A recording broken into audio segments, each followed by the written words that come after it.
Hello everyone, I am Professor N.V. Chate welcomes you all in the 17th lecture of Industrial AC Machine subject. So my dear students, we have started our second topic in the last lecture and the name of the topic is single phase induction motor. So first of all,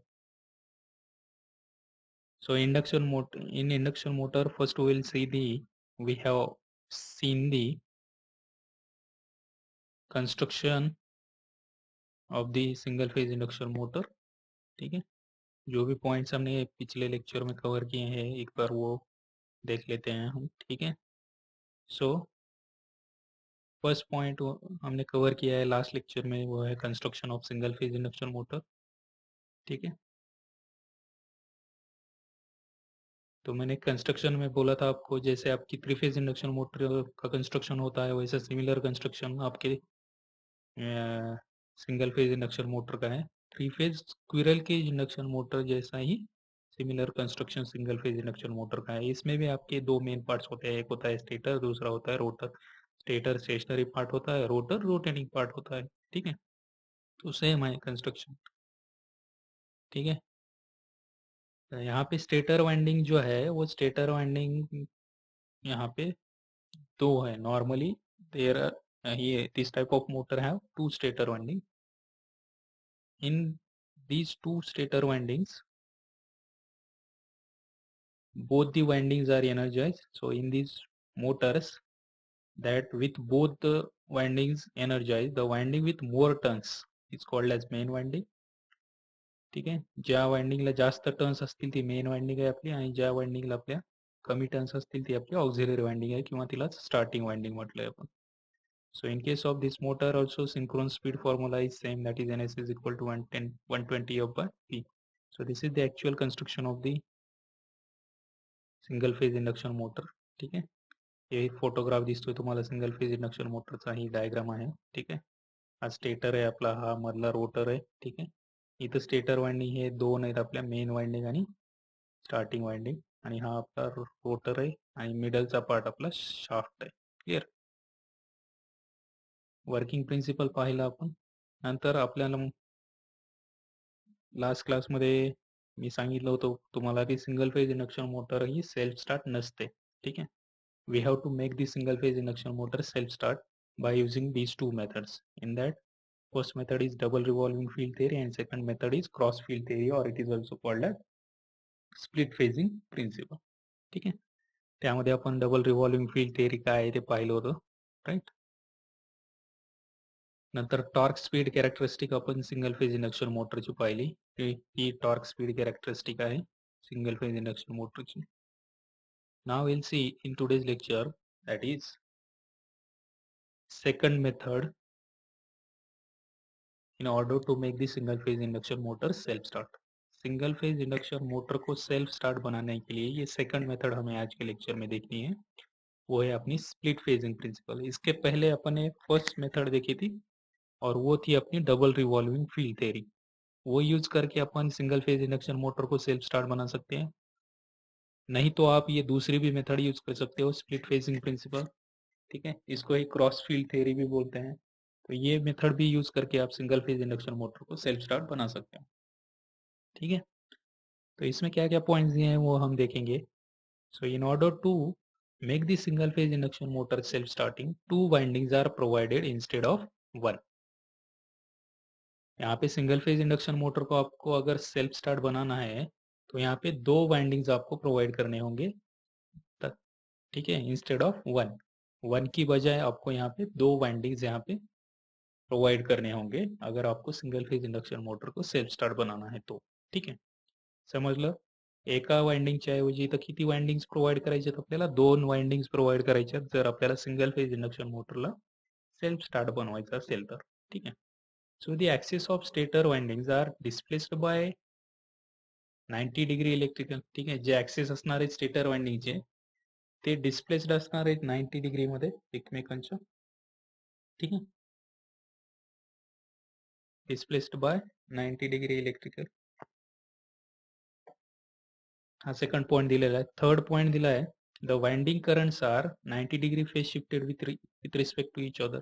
आता जे access आहेत stator वाइंडिंगचे ते जर 90 degree इलेक्ट्रिकलमध्ये जर displaced असतील, तर वाइंडिंगमधून जे current flow होणार आहे, ते करंट सुद्धा कसे असतील मग 90 डिग्री फेज शिफ्टेडमध्येच असतील एकमेकांच्या.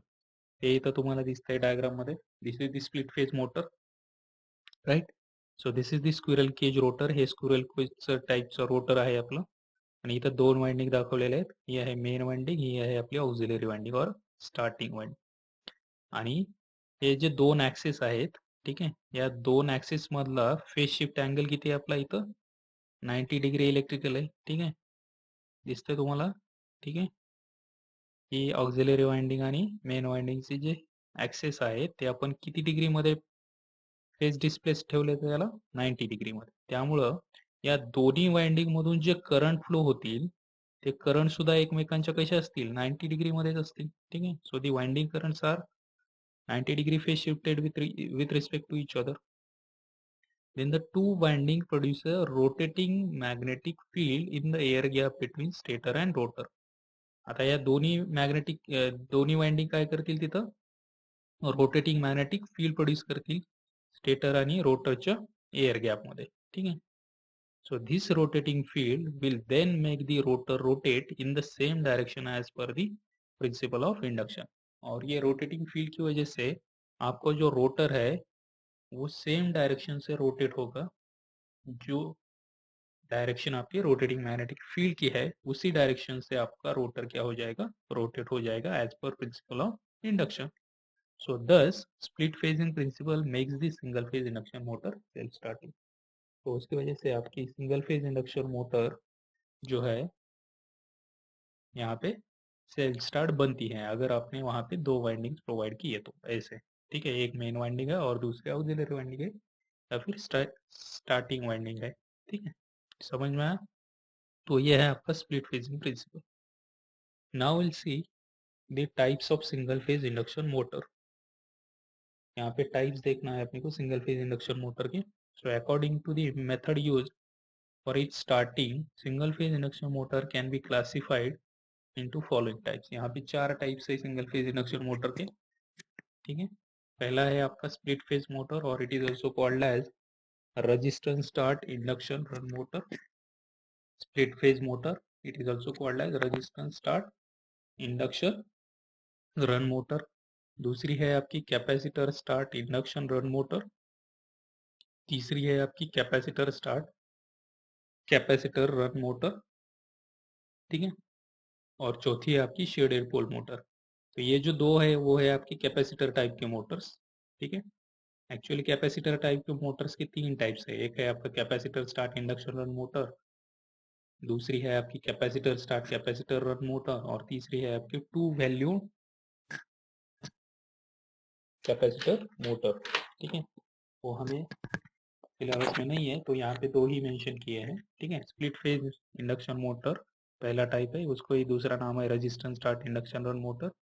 दूसरा टाइप है capacitor start induction run motor. तीसरा टाइप है capacitor start capacitor run motor और चौथा टाइप है अपना shaded pole motor. Clear? So first देखेंगे उसमें स्प्लिट फेज मोटर क्या होती है.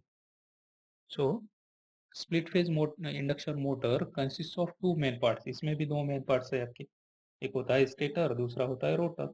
So the stator is provided with single phase winding. Stator में सिंगल फेज वाइंडिंग्स प्रोवाइड किए होते हैं 2. That is first one is the main winding, second one is the auxiliary winding. Already हमने देखा ये.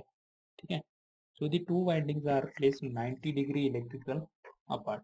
अभी अभी हमने स्प्लिट फेज प्रिंसिपल देखा तो उसमें हमने ये देखा कि जो दोनों वाइंडिंग्स हैं वो कैसे प्लेस किए हैं 90 डिग्री इलेक्ट्रिकल अपार्ट में उसको प्लेस किया है दोनों वाइंडिंग्स को. ठीक है, and are connected in parallel across the single phase AC supply. और इस इन दोनों वाइंडिंग को अभी क्या करना है हमें सिंगल फेज एसी सप्लाई के अक्रॉस में यानी उसके पैरेलल में कनेक्ट करना है. ठीक है, whereas the auxiliary winding has a high resistance and low reactance. उसमें जो ऑक्सिलरी वाइंडिंग रहेगी उसका रेजिस्टेंस हाई रहेगा और रिएक्टेंस लो रहेगा. ठीक है, ऑक्सिलरी वाइंडिंग का रेजिस्टेंस हाई रहेगा और रिएक्टेंस लो रहेगा, ये ध्यान में रखो. ठीक है, तो यहाँ पे आपको स्प्लिट फेज टाइप का इंडक्शन मोटर दिख रहा है, ठीक है। तो यहाँ पे भी देखो आप, यहाँ पे दो वाइंडिंग प्रोवाइड किए हैं, एक है मेन वाइंडिंग, दूसरी है ऑक्सिलरी वाइंडिंग और स्टार्टिंग वाइंडिंग। ये आपका रोटर है, और ये दोनों के एक्सिस देखो आप यहाँ पे, ये दोनों के एक्सिस कैसे हैं, यहाँ पे 90 डिग्री इलेक्ट्रिकल अपार्ट है, ठीक है। तो इसमें से जो भी करंट फ्लो होगा ये दोनों वाइंडिंग में से, वो भी कैसा रहेगा आपका 90 डिग्री इलेक्ट्रिकल में ही रहेगा। क्लियर है, समझ में आया। और यहाँ पे एक सेंट्रीफ्यूगल स्विच कनेक्ट किया है, ये दोनों में से आप कोई से भी एक डायग्राम मेन एग्जाम में निकाल सकते हो, ठीक है। सो यहाँ पे एक सेंट्रीफ्यूगल स्विच कनेक्ट किया है, ठीक है। यहाँ पे अभी ये दोनों वाइंडिंग के अक्रॉस में यानी पैरेलल में आपको single phase AC supply connect करना है। तो यहाँ पे single phase AC supply voltage लिखा है यहाँ पे वी से, ठीक है। समझ में आया। तो ये सिंपल डायग्राम है आपकी स्प्लिट फेज इंडक्शन। नाउ इसमें पॉइंट्स क्या क्या दिया है देखो कंस्ट्रक्शन में। It consist of two windings, main winding which is highly inductive and auxiliary winding which is resistive. ऊपर ही बोला मैंने आपको कि यहाँ पे ऑक्सिलरी वाइंडिंग का रेजिस्टेंस हाई रहेगा, तो ये हाईली रेजिस्टिव रहेगी वाइंडिंग, और रिएक्टेंस उसका लो रहेगा। लेकिन आपकी मेन वाइंडिंग ही हाईली इंडक्टिव रहेगी, यानी उसका इंडक्ट रिएक्टेंस हाई रहेगा और रेजिस्टेंस लो रहेगा। और ऑक्सिलरी वाइंडिंग का रेजिस्टेंस हाई रहेगा और रिएक्टेंस लो रहेगा, अपोजिट है दोनों का, ठीक है।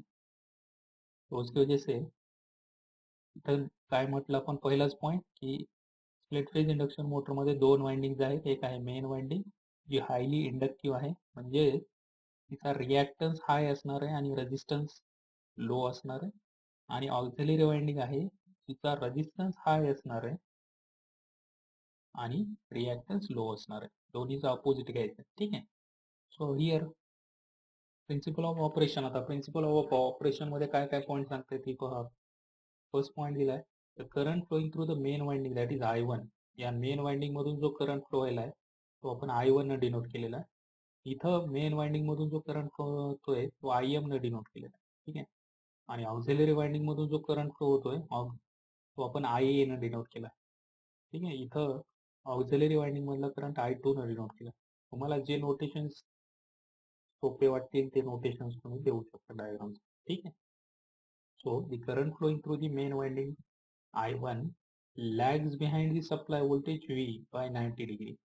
जो I1 करंट फ्लो हो रहा है आपके मेन वाइंडिंग में से, वो सप्लाई वोल्टेज से आपके 90 डिग्री इलेक्ट्रिकल से लैगिंग कंडीशन में रहेगा, ठीक है। 90 डिग्री से वोल्टेज से आपका करंट I1 लैगिंग कंडीशन में रहेगा, क्योंकि क्योंकि आपकी मेन वाइंडिंग ये कैसी है आपकी हाईली इंडक्टिव है। तो इंडक्टिव सर्किट में करंट कैसे होता है, वोल्टेज से लैगिंग कंडीशन में, ठीक है। देन कैपेसिटिव सर्किट में मालूम है अपने को करंट कैसे होता है, वोल्टेज से लीडिंग कंडीशन में। और रजिस्टिव सर्किट में अपने को मालूम है, रजिस्टिव सर्किट में करंट या एंड वोल्टेज आपके इन फेज में होते हैं। ये कंसेप्ट आपका क्लियर होना चाहिए, ठीक है। तो current flowing through the main winding है I1 आपका, तो ये I1 आपके सप्लाई वोल्टेज से 90 डिग्री लैगिंग में रहेगा। Now the current flowing through the starting winding I2, ये स्टार्टिंग वाइंडिंग में से यानी ऑक्सिलरी वाइंडिंग में से जो करंट फ्लो हो रहा है I2, वो ऑलमोस्ट इन फेज रहेगा वोल्टेज से, क्योंकि ये जो ऑक्सिलरी वाइंडिंग है वो आपकी रजिस्टिव टाइप की है। तो रजिस्टिव सर्किट में इन वोल्टेज एंड करंट कैसे होते हैं, इन फेज में। तो ये ऑलमोस्ट इन फेज में रहेगा I2 वोल्टेज से। So the fluxes produced by these currents will be placed at 90 degree. अभी ये दोनों करंट की वजह से जो दोनों वाइंडिंग में फ्लक्सेस प्रोड्यूस होंगे वो 90 डिग्री में रहेंगे, क्योंकि यहाँ पे एंगल दोनों में 90 डिग्री है, क्योंकि करंट 90 डिग्री में है। तो वहाँ पे जो फ्लक्सेस प्रोड्यूस होंगे वो भी आपके 90 डिग्री में रहेंगे एक दूसरे से, ठीक है। समजलं, जे फ्लक्स प्रोड्यूस होत आहेत या दोन्ही करंटमुळं, म्हणजे I1 करंट जो मेन वाइंडिंग मधून फ्लो होतोय आणि ऑक्सिलरी वाइंडिंग मधून जो I2 करंट फ्लो होतोय, या दोन्ही करंटमुळे जे फ्लक्सेस प्रोड्यूस होतील ते सुद्धा एकमेकांच्या 90 डिग्री मध्ये असणार आहे। And the resultant of these fluxes will be a rotating magnetic field, आणि या दोघांचे दोन्ही फ्लक्सेसचा जो रिझल्टंट असणार आहे तीच आपली असणार आहे रोटेटिंग मॅग्नेटिक फील्ड, समजलं।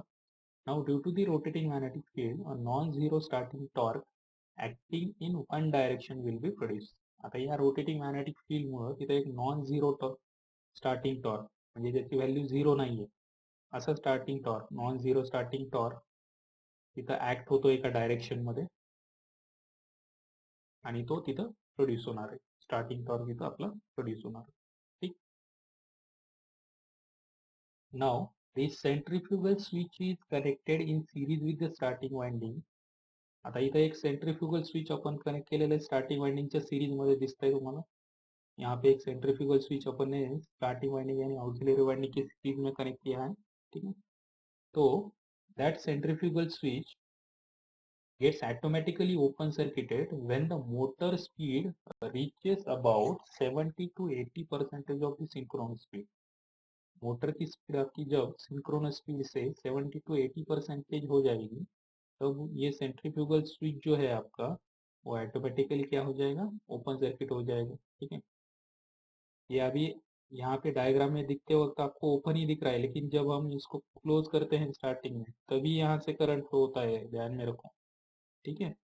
तो ये जो क्लोज हुआ सर्किट सेंट्रीफ्यूगल स्विच हो वो ऑटोमेटिकली ओपन सर्किट हो जाएगा जब आपकी मोटर की स्पीड कितनी हो जाएगी, 70 to 80% सिंक्रोनस स्पीड से 70 to 80% ऑफ सिंक्रोनस स्पीड आपकी रीच करेगी मोटर, तब आपका centrifugal switch automatically open circuit हो जाएगा. और अगर वो ओपन सर्किट हो गया तो आपको मालूम है अगर ये ओपन सर्किट हो गया तो इधर से करंट फ्लो होगा क्या ओपन सर्किट में से, या I2 करंट फ्लो होगा क्या, नहीं होगा.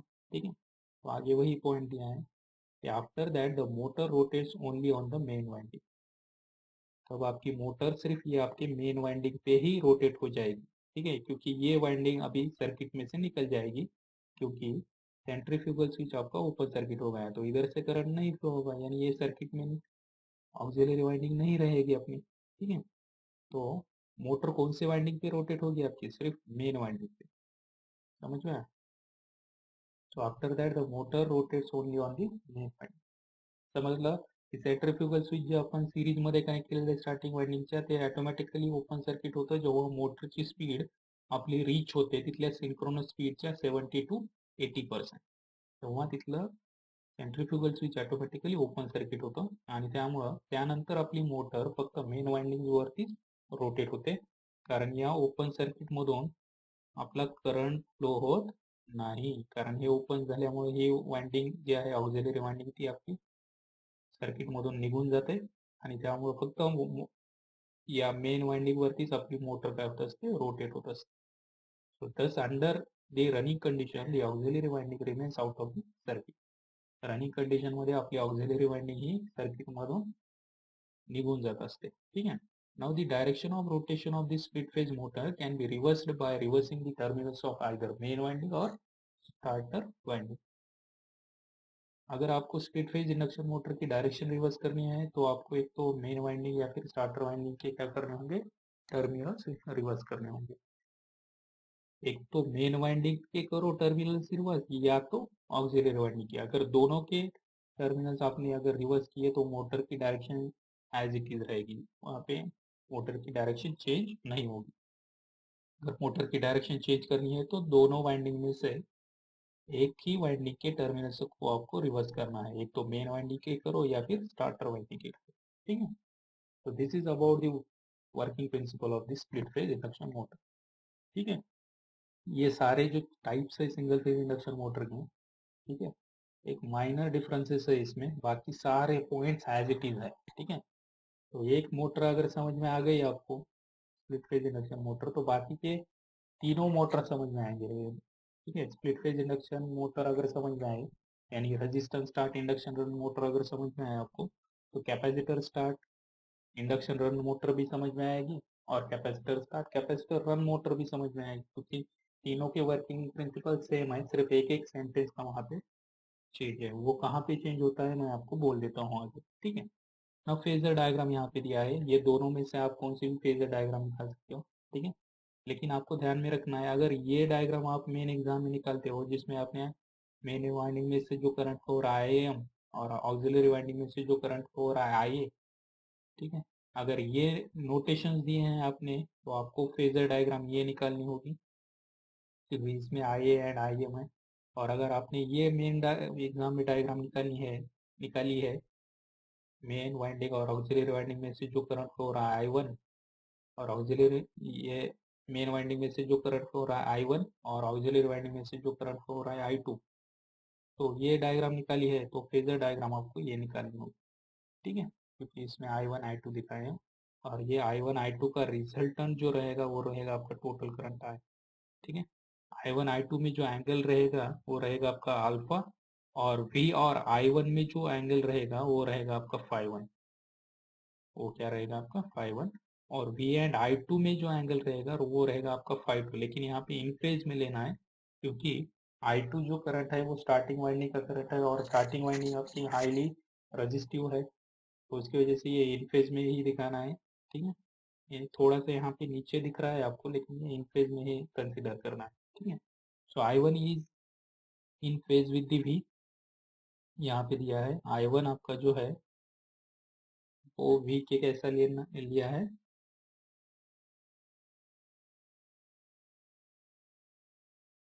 I1 is in phase with V, ठीक है, सॉरी यहाँ पे I2 लेना है, I2 is in phase with V because low reactance and high resistance, इसका जो रिएक्टेंस है वो लो है और रेजिस्टेंस ऐसा है इसका स्टार्टिंग वाइंडिंग का हाई है, तो यहाँ पे I2 आपका इन फेज पे लेना है, ठीक है। यहाँ पे थोड़ा सा मिस्टेक है, यहाँ पे I2 करो, ठीक है, और यहाँ पे I1 करो। यहाँ पे I1 lags the V by very large angle, I1 जो है V से लैगिंग कंडीशन में है बहुत लार्ज एंगल से, और वो एंगल कितना है आपका phi 1 से, क्योंकि ये जो मेन वाइंडिंग है वो आपकी इंडक्टिव नेचर में है तो वो लैगिंग में रहेगा वोल्टेज से I1, ठीक है, कितने एंगल से, ये एंगल से, ठीक है। तो starting torque proportional to the sine alpha, starting torque जो है वो आपका साइन अल्फा को प्रोपोर्शनल रहेगा and disconnect the switch after reach its 75% of the rated, आपका सेंट्रीफ्यूगल स्विच वहाँ पे डिस्कनेक्ट हो जाता है जब आपकी रेटेड स्पीड मोटर की कितनी बनती है 70% बनती है सिंक्रोनस स्पीड से, तब वो सेंट्रीफ्यूगल स्विच ऑटोमेटिकली डिस्कनेक्ट हो जाता है। This is the explanation of this phasor diagram, समझ में आया, क्लियर है।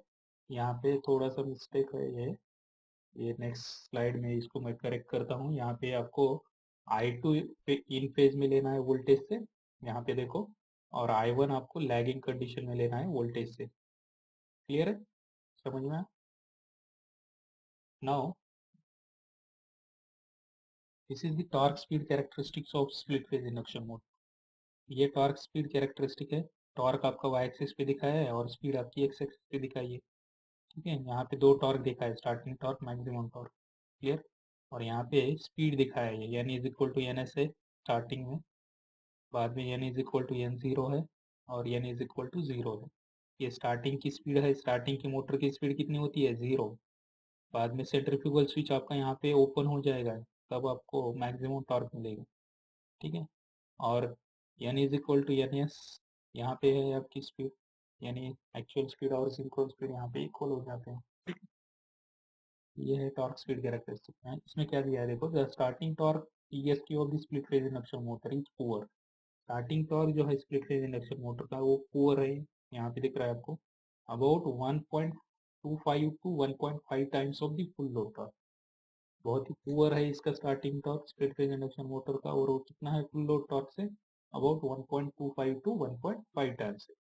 Now the centrifugal switch opens at n is at speed n is equal to n0, n is equal to N zero जब speed हो जाएगी motor की तब आपका सेंट्रीफ्यूगल स्विच ओपन सर्किट होता है, ठीक है, and for above speed, above for speed above this, इसके आगे आपकी स्पीड जो है वो क्या हो जाएगी, डिक्रीज होती जाएगी, for speeds above this the motor operates only on the main winding, क्योंकि इसके बाद आपकी मोटर मेन वाइंडिंग पे ही ऑपरेट होती है, तो इसकी वजह से यहाँ पे आपको दिख रहा है ये टॉर्क डिक्रीज हो रहा है, so the starting torque is proportional to angle, sorry starting torque is proportional to angle alpha, starting torque वहाँ के अल्फा एंगल को प्रोपोर्शनल। इसके एप्लीकेशंस क्या क्या है फिर स्प्लिट फेज इंडक्शन मोटर की, ये मोटर आपको 2 मार्क के लिए क्वेश्चन पूछ रहे हैं, what are the applications of split phase induction motor, ठीक है, तो फैंस है, ब्लोअर्स है, देन आपके वॉशिंग मशीन्स है, सेंट्रीफ्यूगल पंप्स हैं, ये सारे एप्लीकेशन है आपके स्प्लिट फेज इंडक्शन मोटर। समझ में आया? ठीक है, कुछ डाउट इसमें? नाउ सेकंड टाइप है आपका कैपेसिटर मोटर्स है। तो मैंने आपको बोला कि कैपेसिटर मोटर के 3 टाइप है। एक है capacitor start induction run motor, दूसरा है capacitor start capacitor run motor, और तीसरा है आपका two value capacitor motor. So in this motors capacitor is connected in series with the starting winding. Capacitor motors में क्या करना है आपको, एक कैपेसिटर कनेक्ट करना है स्टार्टिंग वाइंडिंग के सीरीज में, सो विच टेक्स लीडिंग करंट। तो उसकी वजह से स्टार्टिंग वाइंडिंग में से जो करंट फ्लो होगा वो सप्लाई वोल्टेज से लीडिंग कंडीशन में जाएगा अभी, क्योंकि कैपेसिटर ऐड करने के मालूम मालूम है अपने को क्या होता है। कैपेसिटर ऐड करने के बाद वो कैपेसिटिव सर्किट जैसे वर्क होगा। तो कैपेसिटिव सर्किट में करंट ऑलवेज वोल्टेज से लीडिंग कंडीशन में होता है। ठीक है, तो वहाँ का करंट लीडिंग में जाएगा and hence produce high starting torque. तो उसकी वजह से कैपेसिटर स्टार्ट मोटर्स में स्टार्टिंग टॉर्क कैसे होता है आपका, हाई होता है। और इसके 3 टाइप्स है, एक है capacitor start induction run motor, दूसरा है capacitor start capacitor run motor, और तीसरा है आपका टू वैल्यू कैपेसिटर मोटर। तो ये जो टू वैल्यू कैपेसिटर मोटर है ये आपके सिलेबस में नहीं है। ठीक है, सिर्फ ये 2 ही है अपने सिलेबस में। ठीक है, तो दैट कैपेसिटर स्टार्ट मोटर्स, अगर आपको ये स्प्लिट फेज का सारा वो कंस्ट्रक्शन और वर्किंग समझ में आया है तो कैपेसिटर स्टार्ट मोटर और capacitor start induction run motor कुछ भी डिफिकल्ट नहीं है। ठीक है, क्योंकि सिर्फ वहाँ पे क्या करना है आपको, एक कैपेसिटर ऐड करना है स्टार्टिंग वाइंडिंग के सीरीज में। तो देखो क्या दिया है पॉइंट यहाँ। So in this motor the capacitor is connected in series with the starting winding which takes the leading current. Start capacitor start induction run motor में क्या करना है आपको, एक कैपेसिटर कनेक्ट करना है सीरीज में स्टार्टिंग वाइंडिंग के, उसकी वजह से उस वहाँ का करंट लीडिंग में जाएगा। ठीक आहे, समजलं? कॅपॅसिटर स्टार्ट इंडक्शन रन मोटरमध्ये फक्त काय करायचं, ॲडिशनलमध्ये आपल्याला स्टार्टिंग वाइंडिंगच्या सिरीजमध्ये एक कॅपॅसिटर कनेक्ट करायचं जेणेकरून तिथला करंट हा लीडिंगमध्ये जाईल. And the capacitor is used only at start. Capacitor फक्त स्टार्टिंगलाच यूज करायचं. It is rated for intermittent duty and the cost of which decreases. ते फक्त इंटरमिटंट ड्युटीसाठीच रेटेड केलेलं असतं कॅपॅसिटर आणि त्यामुळे त्याची कॉस्ट ही डिक्रीज होत असते. Relatively small AC electrolytic type capacitor is use. याच्यामध्ये एक रिलेटिव्हली स्मॉल एसी इलेक्ट्रोलिटिक टाईपचं कॅपॅसिटर यूज केलेलं असतं या कॅपॅसिटर स्टार्ट इंडक्शन रन मोटरमध्ये. And this motor has high starting torque about 1.5 times the full load torque. या मोटरचा capacitor start induction run मोटरचा स्टार्टिंग टॉर्क हा हाय असतो. स्प्लिट फेजचा आपण सांगितलं होतं स्टार्टिंग टॉर्क हा लो असतो. हा किती आहे इथं 1.5 times the full load torque है. ठीक है, तो इसमें क्या डिफरेंस दिख रहा है आपको capacitor start induction run motor में? तो ये जो स्प्लिट फेज की मोटर थी वो सेम है मोटर, सिर्फ यहाँ पे क्या किया है, ये कैपेसिटर ऐड किया है स्टार्टिंग वाइंडिंग की सीरीज में। बाकी यहाँ पे भी सेंट्रीफ्यूगल स्विच है, मेन वाइंडिंग है, ये एसी सप्लाई है, ये अपना रोटर है। ठीक है, बाकी सारा कंस्ट्रक्शन सेम है, सिर्फ एडिशनल में यहाँ पे हमने क्या किया है, कैपेसिटर कनेक्ट किया है स्टार्टिंग वाइंडिंग। तो उसकी वजह से स्टार्टिंग वाइंडिंग में का जो करंट फ्लो हो रहा है टू, वो अभी लीडिंग कंडीशन में जाएगा सप्लाई वोल्टेज। तो इतना ही डिफरेंस है। ठीक है, दोनों के ऑपरेशन में। तो ये डिफरेंस क्या है अपने को स्प्लिट फेज एंड ये capacitor start induction run motor में। ठीक है, that will see in the next lecture. Clear? दोनों में डिफरेंस क्या है मैं आपको नेक्स्ट लेक्चर में बता देता हूँ। ठीक, तो will stop here and we will meet in the next lecture. ठीक है, अगर आपको मेरे वीडियोस पसंद आ रहे हैं तो लाइक कीजिए, शेयर कीजिए आपके फ्रेंड्स के साथ, और अपने चैनल इलेक्ट्रीफाई एकेडमी को सब्सक्राइब कीजिए ताकि आपको सबसे पहले नोटिफिकेशंस मिल सके। ठीक, so thank you for watching this video lecture, we will meet in the next lecture. Thank you very much.